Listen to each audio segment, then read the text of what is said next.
If you're Canadian like me, then this is the Nissan Qashqai, and if you're American, then you probably call it the Nissan Rogue Sport. In any case, this is my favorite small crossover right now, and I'm going to explain why.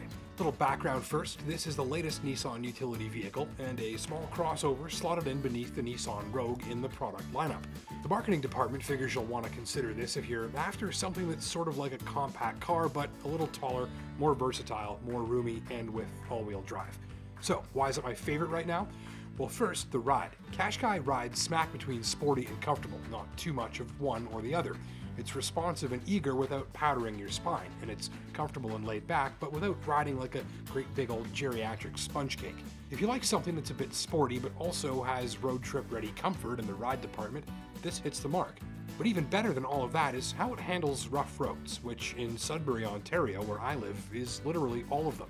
Many small vehicles on roads this rough feel sort of flimsy, like they're going to disintegrate beneath you like dollar store toilet paper, and there's usually so much metal-on-metal noise from the suspension that you'd think there's a Game of Thrones sword battle occurring nearby.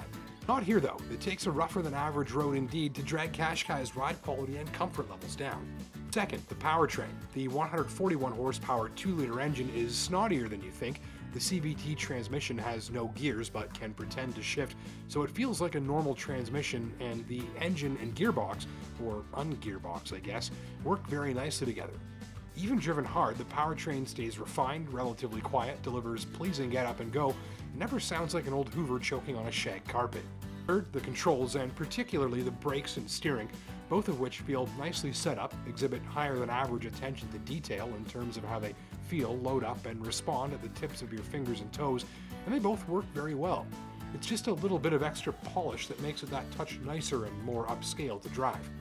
Of course, it's not perfect. Some of the controls are in dorky places, like the heated steering wheel button down here in front of your knee, and the cabin is fairly nicely trimmed, but it's all black and dark, and there's little color and texture to break that up. It's sort of formal looking, but a splash of color would go a long way to helping it feel less like you're sitting behind the wheel of the Death Star. End of the day, here's a machine with many strengths and few weaknesses that's very good at what it does, and if you're shopping this segment, you should make sure that you test drive one of these. Well, that's it for this time. I hope you found that to be informative and useful, and until next time, take care and drive safe.